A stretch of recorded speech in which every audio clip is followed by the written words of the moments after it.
The Egyptian civilization begins more than 6,000 years ago in the fertile Nile River Valley. Egyptians developed a sort of paper made from the pith of papyrus reeds growing on the sides of the Nile. These were made into long strips and then rolled and unrolled for use. Two of these papyruses were especially important to our understanding of Egyptian mathematics, and they were used from around 2900 BC until the 11th century AD. The first papyrus is called the Moscow Papyrus. Around 1850 BC, the Moscow Papyrus was made. It contained 25 mathematical problems. It contains the oldest mathematical texts from the Egyptians. The second papyrus is called the Rhind Papyrus. This was written in hieratic script around 1650 BC. It's currently in the British Museum. I've been there and I've seen it. It started with the premise of a thorough study of all things, insight into all that exists, knowledge of all obscure secrets. It turns out that the script contains methods to multiply and divide, including the handling of fractions, together with 85 problems and their solutions. Egyptian numerals. The Egyptians used hieroglyphic numerals just like they did for words, and they contain the following. We have dashes or strokes or staffs for counting ones. We have an upside down horseshoe looking thing. It's called a hobble or a heel bone. Those are for tens. They think this is a coil of rope. It's used to symbolize 100. The lotus flower symbolizes 1000s. A bent finger symbolizes 10,000. I'd love to know why. They call this the tadpole, but the frog symbolizes a 100,000. And my favorite, the astonished person, symbolizes 1 million. I always think of it as it's such a big number that this gentleman is astonished. Egyptian number system is a base 10 system, but it's what we call additive instead of positional. This means that there's no specific placement order for the symbols. Just write the value of each symbol and add up all of the total values. So for this example, if we have 2 bent fingers, 1 lotus flower, 2 coils of rope, 3 heels, and 7 staffs, adding those all up, we should have a grand total of 20,000 plus 1,000 for the lotus, 200 for the coils of rope, 30 for the 3 heels, and 7 for the 7 staffs, 21,237.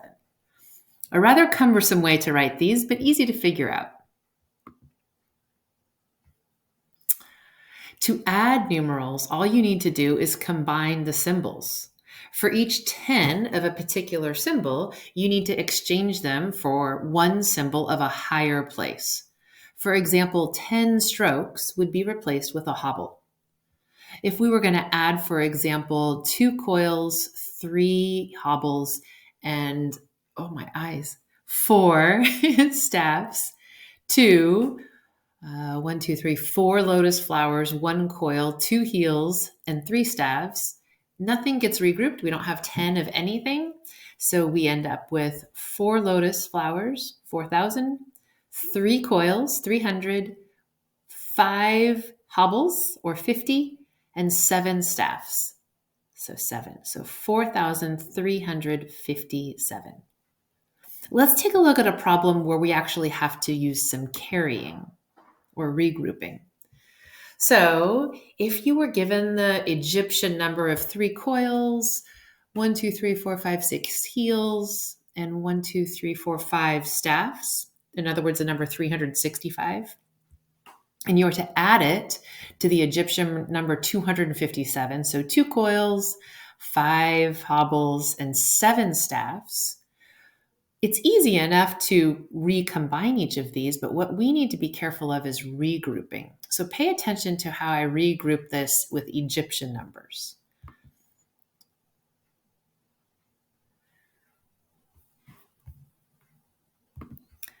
First of all, we have a collection of 10 highlighted staffs here, which I need to regroup as a heel in the higher level. That leaves us with 10 staffs gives us 110 for a heel, leaving us 2 staffs. Now let's do the same thing for the heels. The heels, we originally had 3, 4, 5, 6, 7, 8, 9, 10, 11, 12. So 10 of those would be converted into the higher place of a coil representing 100 and leaving us with 2 leftover heels. So we get an extra coil here. Okay, let's see what this looks like. Go here and one more. There we go. That leaves us with a grand total of 6 coils for 600, the 2 leftover heels for 20, and the 2 leftover staffs for 2. So 622. Cool. Pretty easy to add in Egyptian numerals, just making sure that if you get 10 of a lower base, you want to regroup and include it with the higher symbol. Now let's transition and talk about how Egyptians multiplied using what we call the doubling method. The basic principle behind Egyptian multiplication is that it's easy to double things. So for our first example, I want to show you how they utilize this. So let's say that we want to multiply 11 times 80. Now, again, I know that you can all multiply 11 times 80, either using a calculator or by hand, but I want to show you how the Egyptians did it. This is really neat. I take the 80 and I'm going to double the 80, only because it's the bigger number, but it really doesn't matter which one you do. And on the left-hand column, I write always the same numbers. The number 1, and I double it to get 2, double that to get 4, double that to get 8, and double that to get 16. And usually this is enough numbers for doubling these. In the right column, I'm going to use the number 80. And just like I did with the 1, I'm going to put 80 in the first row and then double it to 160 and double it to 320. So what I get is this. So my first column on the left, it always starts with 1, no matter what the problem. So 1, 2, 4, 8, 16 for the first column. And my second column on the right is, I like to use the bigger number. So I'm going to use 80 and then double it. 80 times 2 is 160. That times 2 is 320. That times 2 is 640. And I could keep going, but I think I have enough here. Okay, here's the main idea. The column on the right is dealing with the 80. The column on the left, I need to make equal 11 with the 1, 2, 4, 8, 16 through addition. So I'm going to find any combination of 1, 2, 4, 8 that adds up to 11. As long as it adds up to 11, I'm okay. And the numbers I'm going to choose, I'm going to write red dashes next to them. So I notice that 8 plus 2 is 10, plus 1 more is 11. So I'm going to write red dashes next to these numbers. 8 plus 2 plus 1 is 11. That tells me that their corresponding numbers in the right-hand column are the numbers I want to use to find the product. So I'm going to add 80, 160, and 640 together. And what I get, 80 plus 160 plus 640, I get 880, which, as I'm sure you know, is 880 times 11. Let me explain this one more time, why it works, and then show you one more example. So here's why Egyptian multiplication, the doubling method, works. The reason it works is called the distributive property. 80 times 11, or I'm sorry, 11 times 80 is the same as 1 plus 2 plus 8 times 80. And so when we distribute the 80 through, we get 80 times 1 plus 80 times 2 plus 80 times 8, which is why we get the answer 80 plus 160 plus 640 is 880. So the reason that this works is because of the distributive property. Let's try a different problem.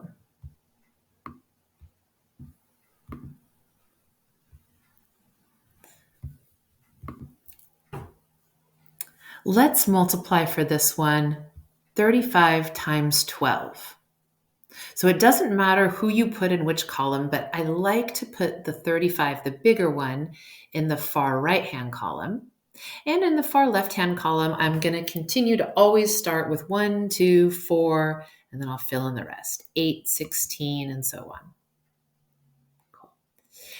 I've also marked here with my red dashes the 8 and the 4, because 8 and 4 add up to the number 12.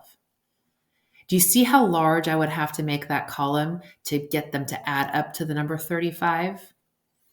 Not so big, but I might have to go down to a 32 plus a 2 plus a 1. So it really doesn't matter which numbers you use for which column, as long as one column adds up to one of the numbers. So in this case, 8 plus 4 adds up to 12. And in the other column, you double the number, the other number, the 35. So here we go. So I'm going to write all of my doubling of 35. 35 times 1, 35 times 2 is 70. 35 times 4, or 70 times 2 is 140. Double that, 280. But all I needed was the 8 and the 4 version. So I'll take the 280 and the 140, add those together, and get 420. Cool. The last thing I want to show you is some steps if you want to write them down, and then we'll go on to our homework assignment. So if you want to write these down or print this out, these are some great steps for Egyptian multiplication. Starting at the 1 in the left column, keep doubling that number until you get as close as possible to your first number without going over. In the second column, start with the second number in the problem, usually the larger number, and double that all the way down. When determining which rows to mark, start at the last row and continue to add rows above it until you have a total number of groups required. Add the corresponding numbers in the right column. Now you're ready to do your homework. You'll find it in Lumen. I forget if they call it Count Like an Egyptian, but they should.